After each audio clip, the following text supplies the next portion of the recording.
Hello, everyone, and we got three pieces of very, very bullish news today, despite the drop. And that's mostly because, the Bitcoin conference is finally happening. It's going into its final day, so it's kind of a buy the rumor, sell the news type of thing. JD Vance's speech didn't really make much of a difference, and most of the goodies of the conference are over. But for these three pieces of news, we're going to go from the least impactful to the most impactful. The least impactful is, of course, another company basically coming into the crypto market, buying for the reserve.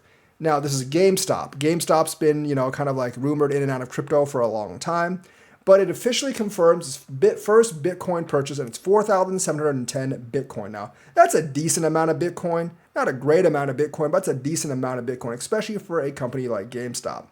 Pretty sure GameStop's actual business is kind of pwned at this point, because it was one of those places when I was younger, 12, 13 years old, where you would ride your bike, carry your old games, and then trade them for new games, basically.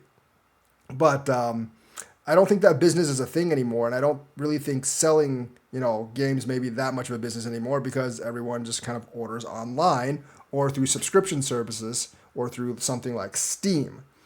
So they're like, you know what, we don't have much of a business anymore. So we're just going to buy Bitcoin as a business. So they're being like gaming MicroStrategy, except there's not going to be a gaming part because that part of their business kind of died. So they acquired 4,710 Bitcoin, according to a statement posted May 28th on the company's X account. They didn't specify how much they paid for the Bitcoin. We know they purchased this Bitcoin somewhere between March, when they first made this thing, and right now. I'm going to guess it's closer to right now. The amount purchased was $513 million at the time of the writing. Now, hundreds of millions for a first purchase for a company like GameStop is a lot. I mean, remember, this isn't like Microsoft or Intel or something, where billions of dollars are tossed around like nothing. This is not a huge company. So $513 million worth of Bitcoin, that's a pretty sizable investment. And if a lot of other companies start doing this, we might start going up. So that's very good news. The second piece of good news is that another country actually got into the crypto investment biz, and that country is Pakistan. Not exactly my favorite country. They do have nukes, but the more countries that actually join crypto, the better. So this move represents a significant shift from the Pakistani government's earlier position that cryptocurrencies would never be legalized. I guess they saw a lot of money in cryptocurrencies. They need some way to make money. So yeah, they're like, you know what? We're going to reverse our stance and welcome crypto into the fold. And I'm fully supportive of that. So Bilal bin Shakib, head of Pakistan's crypto council — I didn't know Pakistan had a crypto council, but I guess they made one — announced on May 28th that the country is moving to establish a strategic Bitcoin reserve. Obviously, they're following the footsteps of the United States. He spoke also at Bitcoin 2025 conference in Las Vegas. Today is a very historic day. Today, I announced that Pakistani government is setting up its own government-led Bitcoin strategic reserve, and we want to thank the United States of America because we are inspired by them. So they're essentially being copycats. They're like, hey, the U.S. is doing a strategic reserve. This actually might be worth something in the future, so we don't really want to be left out. And obviously, it's a departure from the government of Pakistan's previous stance on cryptocurrency, because they know that if essentially America thinks cryptos are valuable, then there's a good chance that cryptos will actually be valuable in the future, and they don't really want to be shut out. Basically, they formed a National Crypto Council in February 2025, and several initiatives were proposed by the council, including using runoff energy to mine Bitcoin or data centers. And I think they allocated 2,000 megawatts for that, and accumulating Bitcoin for a national treasury. And guess what? Binance, former Binance CEO CZ got himself into Pakistan, and he is one of the council's advisors. And the executive was appointed in April and will advise on crypto regulations, blockchain infrastructure, and the adoption of digital assets. So that's the second good piece of news. Another country, although not would say a major one, but a nuclear one, got involved in crypto. And of course, the biggest piece of news is the Labor Department in the United States has rescinded a Biden-era guidance for crypto and 401k plans. Now, this does not mean the Labor Department is pro-crypto now.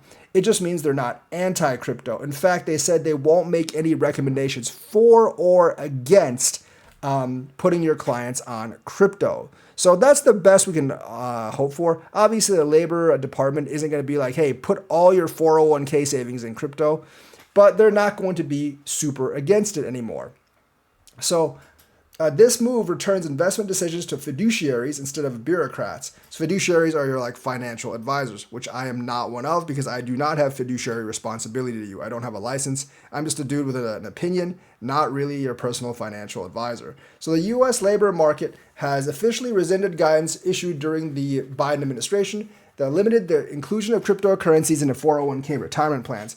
On May 28th, the Labor Department revoked a 2022 guidance that had urged fiduciaries to be extremely cautious when considering cryptocurrency for 401k retirement plans. Now, that obviously put fiduciaries in a great pressured situation because since the Labor Department issued like guidance, if they actually suggested it, they would actually be more liable for lawsuits. So obviously being more liable for lawsuits, not something that fiduciaries actually wanted. So they would obviously default to not basically promoting crypto.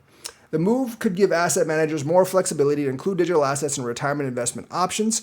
And I think there's only like 60 some odd options right now, but there's going to be a lot more options after this. And of course, the government agency removed the guidance, asserting that it represented a departure from the department's historically neutral, principle-based approach to fiduciary investment decisions. So they're not going to be for or against. They're not going to tell people to get into crypto, and they're not going to tell people to avoid crypto. They're just going to stay silent on the subject, which is probably what we want. They're saying we're rolling back this overreach and making it clear that investment decisions should be made by fiduciaries, not DC bureaucrats, said U.S. Secretary of Labor Lori Chavez Damir. The Labor Department under Biden criticized the practice of marketing cryptocurrencies to 401k participants, but that's been largely reversed. Even at the end of Biden's administration, places like BlackRock were saying you should allocate 1 or 2% of your money in crypto. Obviously, there is a lot of money in 401k investments, so even a shift of 1 or 2% could mean really good things for crypto. Now, this shift will most likely be almost all in Bitcoin. So if you're an altcoin hopeful, I don't think this will actually help that much. But I do actually believe that like Bitcoin is a proven enough asset where more fiduciaries at this point, seeing the returns, will actually start to recommend Bitcoin to their clients for better returns. The American Banking Association, ABA, criticized the 2022 compliance release, claiming that it did not make the guidance available for public comment and review prior to the assistance. And of course, like this administration completely shifted that. Now, with the huge amount of money that BlackRock and Fidelity has in both 401ks and IRAs, this could definitely change the game. It will come slowly as this like filters out through the entire financial system, but this lifts like at least a mental barrier for financial advisors to actually advise on investing in Bitcoin. Because I do actually think Bitcoin has proven itself enough to be resilient over the last 15 years, and you can't argue with the ROI that Bitcoin has over the last several cycles. If you argue that, hey, it could be down in 2 years, yeah, but it's probably going to be way up in 4 years. So looking at the cycles, how much Bitcoin has grown, despite the volatility, I definitely think having some money in Bitcoin is a good idea, as long as you are not very, very close to retirement. Like if you are, let's say, like 2 years from retirement, I would not put your 401k in Bitcoin. But if you're like 10, 20 years from retirement, then a Bitcoin allocation might actually be a pretty good idea. Obviously, not 100% allocation, but even 5 or 10% could set you up pretty nicely if we move through a few more cycles of Bitcoin. Because I don't know if Bitcoin will reach $1 million anytime, but a couple $100,000 within a couple of cycles, I definitely think is in the cards. And I think that'll give you a better ROI than your stocks, bonds, mutual funds, etc., because those are more established markets, and established markets won't give you the same ROI as newer markets. Now, Bitcoin's been around for more than a decade and a half, so it's not a completely new market. And I know altcoins sometimes look sexier, but I definitely wouldn't do that with my retirement account because you don't really know how long those altcoins are going to last, or if they're even going to be there after a couple of years. So Bitcoin, definitely, I think that's like strategic. We're having a national reserve. Other countries are getting a national reserve. Big companies are actually buying up reserves in Bitcoin. So I think there's a certain amount of safety in Bitcoin with great growth potential. So I do think this kind of like lifting the veil or lifting the barrier and allowing them to actually have them in their 401k plans, or allowing fiduciaries to suggest it to their clients in 401ks is a very good idea. So that's the three major bullish things I wanted to talk about today. Once again, they were the GameStop buying over 4,700 crypto for their treasuries. More buying pressure is always good.